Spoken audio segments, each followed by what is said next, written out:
Radhasi Krishna Chaitanya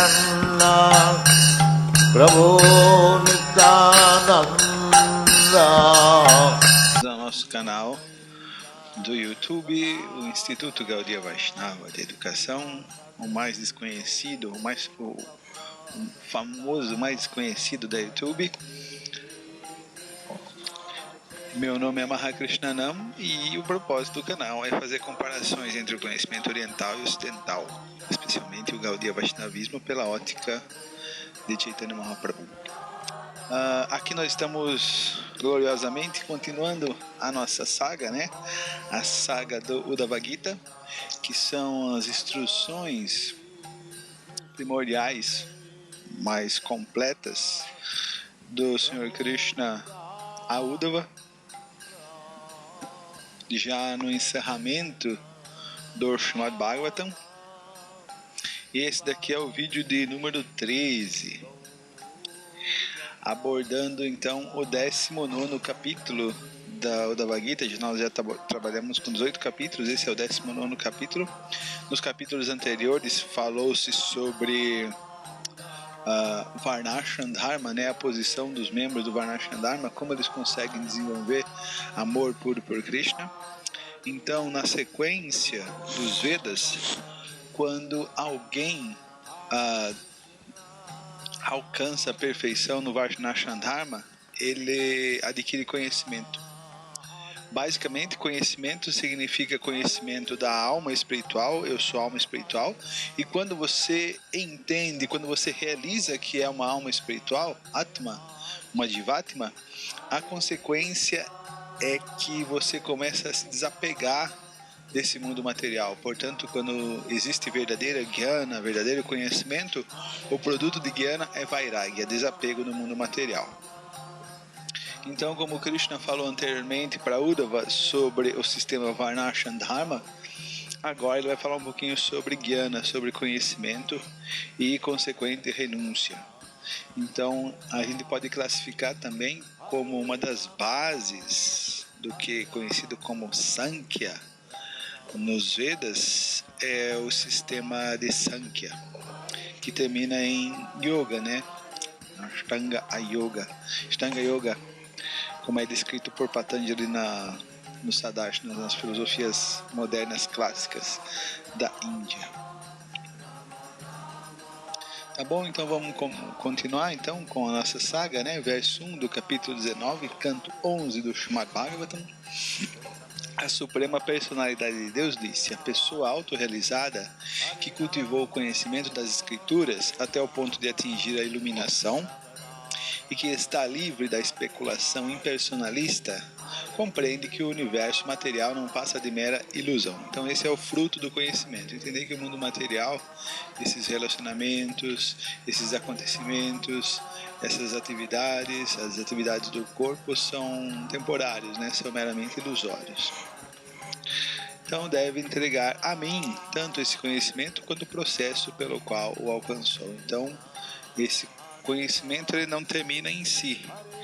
Jnana tem que alcançar Vijnana. E Vijnana significa que Krishna ele é a fonte de todas as coisas e nós somos parte e parcela de Krishna. Então, nós temos uma relação com Krishna. Então qual é a atividade da alma? Simplesmente se desapegar. O começo, sim, é o desapego, mas o final é que a ação da alma deve ser relacionada, deve ser para satisfação do Senhor Krishna, a Suprema Personalidade de Deus. Este capítulo descreve como os Gyanis, aqueles que praticam conhecimento especulativo, eventualmente abandonam seu método, ao passo que os devotos puros permanecem eternamente ocupados em serviço devocional. Também se descrevem as diferentes práticas dos yogis, começando com Yama, Niyama, Asana. Então, esse capítulo é bem interessante porque ele, especialmente esse trecho aqui que está na introdução do Hridayana Maharaj, ele demonstra os dois lados, né? Um lado, o conhecimento védico, que é a escada, né? Yoga Leda é a escada da yoga, começando com karma, que é praticado no Varnashram Dharma, depois Jnana, depois de Yoga, até chegar em Bhakti. Então, aqui fala, né? Eventualmente, abandona o conhecimento especulativo, né? O conhecimento racional, que é independente da submissão a Krishna, de ser submetido a Krishna, ao passo que os devotos. Então, os devotos são aqueles que pegam um elevador, né? Subem direto essa escada, enquanto aquele que pratica o processo védico indireto, né? Ele vai tendo que subir degrau por degrau, vida após vida, enquanto o devoto ele pratica o processo direto, que é de rendição ao mestre espiritual, Sarva Dharma Parityaja Manekam Sharanam Vraja. Então ele sobe toda essa escadaria austera, penosa, né? Difícil, pela misericórdia, né, do mestre espiritual, por ter se rendido a Krishna, por ter se rendido ao processo de Bhakti, de acordo com as escrituras, de acordo com as instruções do mestre espiritual. Meta última, que o verso 2: para eruditos filósofos autorrealizados, sou o único objeto de a meta desejada da vida, os meios para alcançar essa meta e a conclusão estabelecida de todo o conhecimento. Aqui Krishna está falando na primeira pessoa. De fato, por ser eu a causa de sua felicidade e do fato deles estarem livres de infelicidade, tais almas eruditas não têm nenhum propósito eficaz, nem objeto querido na vida, exceto a mim. Mas como o devoto está resolvido, então Krishna ele se responsabiliza, ele toma conta do seu devoto devido a essa rendição total do seu devoto. Aqueles que alcançaram a perfeição completa através do conhecimento filosófico e realizado reconhecem meus pés e lótus como o supremo objeto transcendental. Desse modo, o transcendentalista erudito me é muito querido e, mediante seu conhecimento perfeito, ele me mantém em felicidade. Ou seja, Krishna fica satisfeito, né, com as atividades do devoto, que entrega tudo para ele e tem como objetivo último apenas satisfazê-lo. Krishna é uma pessoa, e uma pessoa ela também fica satisfeita, ela fica desgostosa com outras pessoas. Então, da mesma forma, é o Senhor Krishna. Algumas atividades desagradam Krishna, mas atividades em devoção que querem satisfazer Krishna, essas com certeza agradam Krishna. As glórias do conhecimento. Lembrando que o conhecimento, Jnana, a distinção entre o corpo e a alma, a matéria e o espírito, é muito importante para alguém que quer sair do mundo material, e é uma fase muito importante. Apesar da fase de Bhakti ser superior à fase de Jnana, ela não descarta a fase de Jnana, ela ainda trabalha com Jnana, mas a devoção do devoto é suficiente, né? Ela é independente. A perfeição que se produz mediante uma pequena fração de conhecimento espiritual não pode ser lograda através da execução de austeridades, visita aos lugares santos, canto de orações em voz baixa, doação de caridade ou ocupação em outras atividades piedosas. Esse foi o verso 4. Portanto, meu querido Uddhava, através do conhecimento deves compreender teu verdadeiro eu e então, avançando pela realização clara do conhecimento védico, deves adorar-me mediante o modo da devoção amorosa. Então, o primeiro passo, né, Jnana, é que você entende que você é uma alma espiritual. Então, o segundo passo, ir além, significa que você, com essa compreensão de que eu sou uma alma espiritual, deve entender o que essa alma espiritual faz. Isso chama-se Vijnana, ou Bhakti Yoga. Outrora, grandes sábios, através do sacrifício do conhecimento védico e da iluminação espiritual, adoravam-me dentro de si mesmos. Sabendo que eu sou o Supremo Senhor de todos os sacrifícios e a super-alma nos corações de todos. Dessa maneira, vindo a mim, esses sábios alcançaram a perfeição suprema. O verso 7. Meu querido Uddhava, o corpo e a mente materiais, compostos dos três modos da natureza material, ficam atados a ti, mas na verdade eles não passam de ilusão, já que aparecem só no presente, não tendo existência original nem final. Como é possível, portanto, que as várias fases do corpo, a saber, nascimento, crescimento, reprodução, manutenção, definhamento e morte, possam ter qualquer relação com teu eu eterno? Essas fases têm relação apenas com o corpo material. Passado, presente e futuro são estágios englobados pelo tempo, por Kala, ou seja, só existem no mundo material, que antes não existia e por fim não existirá. Lembra-se, o conceito de real é o conceito de eterno, o conceito de verdade é o conceito daquilo que sempre existe. Aquilo que não existia no passado, não vai existir no presente, no futuro, isso não é real.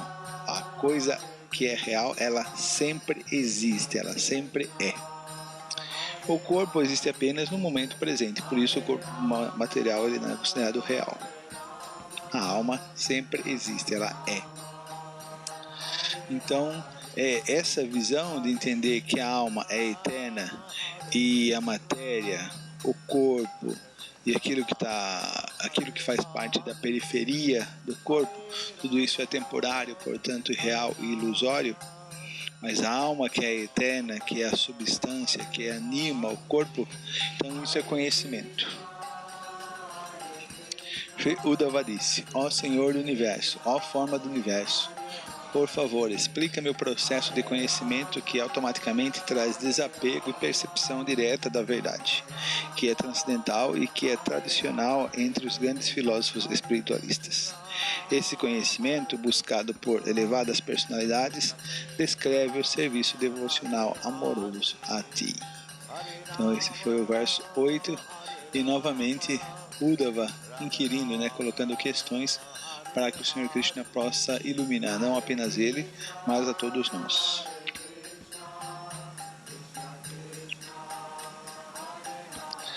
Então Bhishma instrui Maharaj Yudhishthira. Esse é um ponto importantíssimo nos Vedas, tanto no Srimad Bhagavatam quanto no Mahabharata.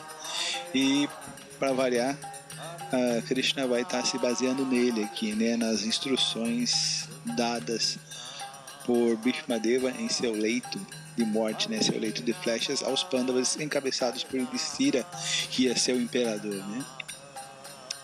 A Suprema Personalidade de Deus disse: meu querido Uddhava, assim como agora me estás inquirindo, do mesmo modo no passado o rei Yudhishthira, que não considerava ninguém como seu inimigo, afinal ele é filho de Dharmaraj, e Yamaraj é um Brahmana perfeito que veio como Kshatriya, indagou do maior dos defensores dos princípios religiosos, Bhishma Deva, ou seja, os maiores conhecedores do Dharma, Bhishma, enquanto todos nós ouvíamos com atenção. Até Krishna estava presente, nesse momento.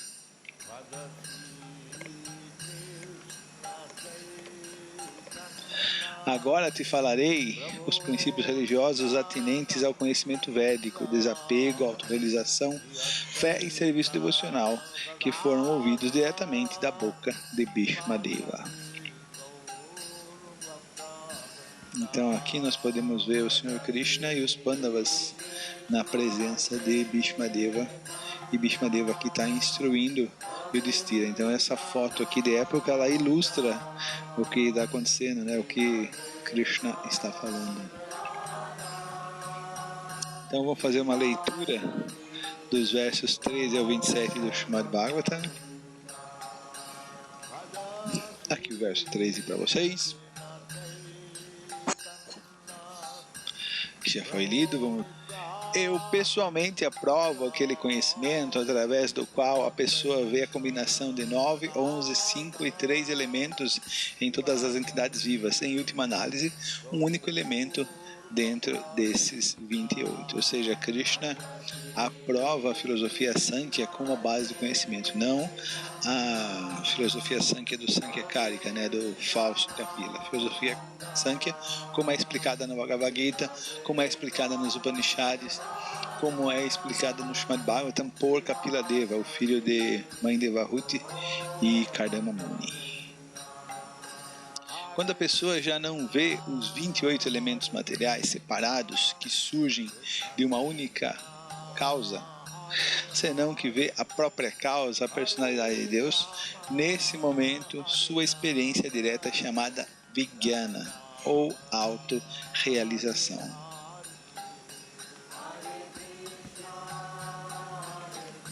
Começo, término e manutenção são as fases da causalidade material.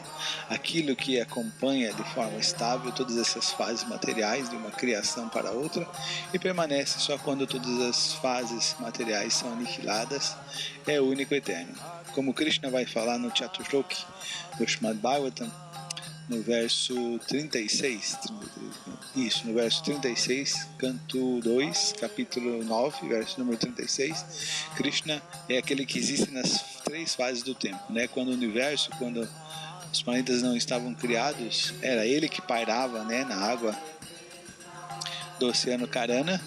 Depois, quando os universos exalam da respiração de Karandakshai Vishnu, ele entra nos universos como Garbhodakshai Vishnu, e o Senhor Brahma vai poder criar, vai moldar as formas, né?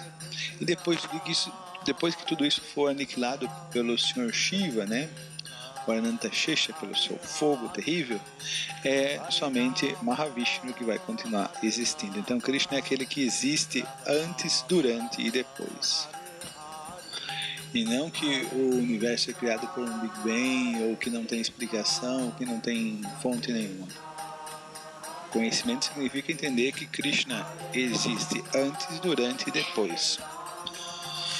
Mediante as quatro classes de evidência, conhecimento védico, experiência direta, sabedoria tradicional e indução lógica, pode-se compreender a situação temporária e inconsistente do mundo material, através da qual a pessoa se desapega da dualidade deste mundo. Eu vejo que interessante, né? Krishna não é um reducionista ou um fundamentalista, não é que ele aceita apenas o conhecimento Shabda. É lógico que o conhecimento Shabda, a revelação dos rishis, a revelação espiritual, que está além da contaminação da mente e dos sentidos materiais, é a mais confiável. Mas também o conhecimento pela experiência direta, pratyaksha, o conhecimento pela sabedoria popular, né? E mesmo a lógica que vem através da Anumana, elas também são conhecimentos válidos, são pramanas. Mas é lógico, o Shabda Pramana é o conhecimento mais confiável. Então, alguém que adquiriu o verdadeiro conhecimento depois de muitas e muitas e muitas idas, para diante, o verso 19 do capítulo 7. Então, esse sábio que adquiriu o verdadeiro conhecimento, ele se atrela, né? Ele depende das escrituras veladas, e as escrituras reveladas revelam o quê? Como Krishna explica, né, no verso 15 do capítulo 15, Vedaistya sarvai aham vedyo. Então Krishna, ele é a revelação, é a meta última, é aquilo que os Vedas vêm transmitir de conhecimento mais profundo. A pessoa inteligente deve ver que qualquer atividade material está sujeita a constante transformação e que, por isso, mesmo no planeta do Senhor Brahma, Satyaloka, há apenas infelicidade. Isso é produto de um conhecimento muito maduro, de uma experiência profunda com a existência, com a realidade material. De fato, o homem sábio pode compreender que, assim como tudo o que ele viu é temporário, do mesmo modo, todas as coisas dentro do universo têm um começo e um fim. Verso 19. Ó Imaculado Uddhava, por que me amas? Eu antes te expliquei o processo de serviço devocional. Agora tornarei a explicar o processo supremo para alcançar o serviço amoroso. Amém. Haribol. Versos 20 e 24. Firme fé nas narrações bem-aventuradas de meus passatempos. Fé em Krishna Lila. O constante cantar de minhas glórias, Kirtana, apego inabalável à adoração cerimonial prestada a mim, especialmente o Archana, né, a adoração prestada a Krishna nos templos, né, Archa Vigraha, processo de adoração às deidades, louvor de minha pessoa por meio de belos hinos, grande respeito pelo serviço devocional, oferecimento de reverências com todo o corpo, Dandavats, execução de adoração de primeira classe a meus devotos, ser consciente de mim em todas as entidades vivas, Paramatma está em todos, até nos torcedores de palmeiras. Oferecimento de atividades corpóreas ordinárias a meu serviço devocional, uso de palavras para descrever minhas qualidades, entrega da mente a mim, sempre está pensando em Krishna, rejeição de todos os desejos materiais, abandono da riqueza em prol da prestação de serviço devocional a mim, renúncia ao gozo dos sentidos e à felicidade materiais e execução de todas as atividades desejáveis, tais como caridade, sacrifício, canto de mantras, votos e austeridades com o propósito de me alcançar. Esses constituem os verdadeiros princípios religiosos pelos quais aqueles seres humanos que de fato se renderam a mim automaticamente desenvolvem amor por mim. Que outro propósito ou meta poderia restar para meu devoto? Verso 25. Quando sua consciência tranquila e fortalecida pelo modo da bondade se fixa na personalidade de Deus, a pessoa alcança religiosidade, dharma, conhecimento, jnana, desapego, vairagya e opulência. A pessoa se torna sábio, né? Se torna muito opulento.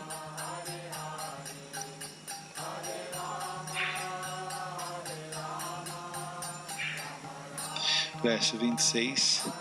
Quando a consciência se fixa no corpo material, agora que a gente vai falar o oposto, né? Se você não fizer isso, se trilhar o caminho do serviço devocional, então agora eu vou falar para você o que vai acontecer opostamente. Então essa é uma lógica bastante utilizada nos Vedas, na Bhagavad Gita. Krishna ensina, né? Se você fizer isso, vai acontecer isso. Porém, se você não fizer isso, olha o resultado aqui, meu filho. Quando a consciência se fixa no corpo material, no lar, em outros objetos semelhantes de gozo dos sentidos, então a pessoa passa a vida correndo atrás dos objetos materiais com a ajuda dos sentidos.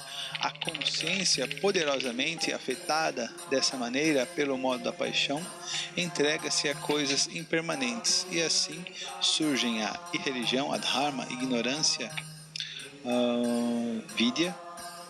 avidya, desculpem, apego, morra e desgraça.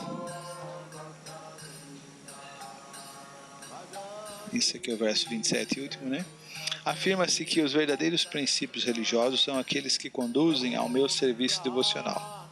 Todas as regras, todas as regulações, toda a religião, ela tem que desembocar no amor puro por Deus. Se a sua religião não leva a desenvolver amor puro por Deus, ela não está funcionando bem ou você não está praticando direito. O verdadeiro conhecimento é a consciência que revela a minha presença onipenetrante. Krishna está em tudo. Isso é conhecimento. O desapego é o completo desinteresse pelos objetos do gozo dos sentidos. E opulência são as 8 perfeições místicas, tais como Anima Siddhi.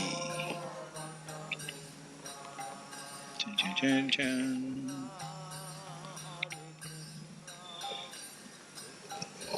Então Uddhava vai fazer novas perguntas, né?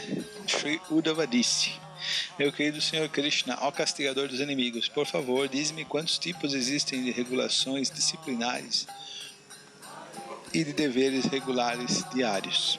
Ademais, meu Senhor, diz-me o que é equilíbrio mental, o que é autocontrole, qual é o verdadeiro significado de tolerância e firmeza, o que são caridade, austeridade e heroísmo, e como se devem descrever a realidade e a verdade, o que é renúncia, o que é riqueza, o que é desejável, o que é sacrifício, o que é renumeração religiosa. Desculpa, talvez tenha um erro. Meu querido Keshava, ó afortunadíssimo, como devo entender a força, opulência e lucro de determinada pessoa? Qual é a melhor educação? O que é verdadeira humildade e o que é real beleza? O que são felicidade e infelicidade? Quem é erudito e quem é tolo? Quais são os verdadeiros e falsos caminhos na vida? E que são céu e inferno? Quem é de fato um amigo verdadeiro e que é o verdadeiro lar de alguém? Quem é rico e quem é pobre? Quem é miserável e quem é de fato um controlador? Ó Senhor dos devotos, por favor, explica-me esses assuntos, bem como seus equivalentes opostos. Então a gente chegou até a altura do verso 32. Então a Suprema Personalidade de Deus disse: não violência, veracidade, não cobiçar nem roubar a propriedade alheia, desapego, humildade, estar livre do sentimento de posse, confiança nos princípios da religião, celibato, silêncio, estabilidade, perdão e destemor são os 12 princípios disciplinares primários. Ou seja, Krishna falou sobre Yama. Limpeza interna, limpeza externa, canto dos santos nomes do Senhor, austeridade, sacrifício, fé, hospitalidade, esse é um princípio védico muito importante. Adoração a mim, visitar os lugares santos, agir e desejar só em prol do interesse supremo. Satisfação e serviço ao mestre espiritual são os 12 elementos dos deveres regulares prescritos. Esses 24 elementos concedem todas as bênçãos desejadas àqueles que os cultivam com devoção. Absorver a inteligência em mim constitui o equilíbrio mental, e a completa disciplina dos sentidos é autocontrole. Tolerância significa suportar com paciência a infelicidade. E a firmeza acontece quando se domina a língua e os órgãos genitais. A maior caridade é abandonar toda agressão aos outros, e compreende-se que a renúncia à luxúria é a legítima austeridade. O verdadeiro egoísmo é dominar a própria tendência natural a desfrutar a vida material, e realidade é ver em toda a parte a suprema personalidade de Deus. Veracidade quer dizer falar a verdade de forma agradável, conforme a declaram os grandes sábios. Limpeza é desapego às atividades fruitivas, ao passo que renúncia é a ordem de sannyasa. A verdadeira riqueza desejável para os seres humanos é a religiosidade, e eu, a Suprema Personalidade de Deus, sou o sacrifício. Remuneração, remuneração é a palavra, tá certo? Corrijam aí. Remuneração religiosa é devoção ao Acharya, tá bom? O que uma pessoa ganha por adorar a deidade no templo? Ela ganha isso, devoção ao Acharya, com o propósito de adquirir instrução espiritual. Então ele ganha fé no Guru. Essa é a moeda com que se paga os devotos que estão dedicando sua vida no templo.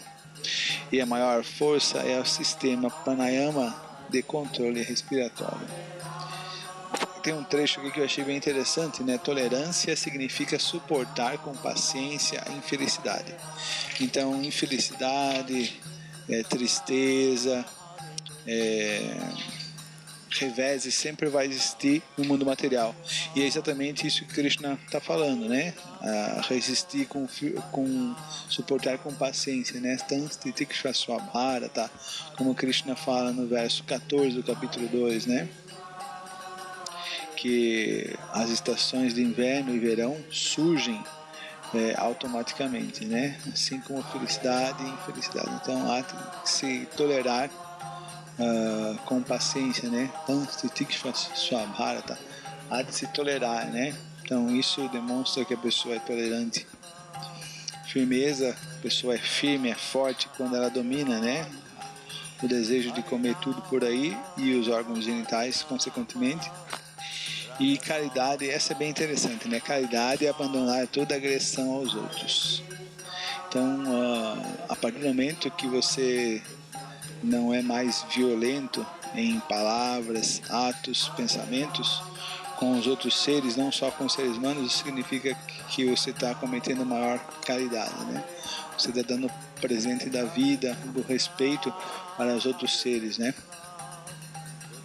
E que renúncia à luxúria é legítima austeridade, ou seja, austero nesse mundo significa não sucumbir ao desejo sexual. Verdadeira opulência é minha própria natureza como a personalidade de Deus, claro, Krishna é o mais rico de todos, através da qual exibo as 6 opulências ilimitadas, o mais rico, o mais forte, o mais belo, o mais sábio, o mais belo, o mais rico, o mais forte, o mais sábio, está faltando 2. O mais renunciado, apesar de todas as qualidades, né? e o mais rico, né, o mais opulento. Beleza, fama, força, riqueza, sabedoria e ainda renúncia a todas essas. Krishna possui ilimitadamente essas 6 qualidades. O supremo ganho da vida é o serviço devocional a mim.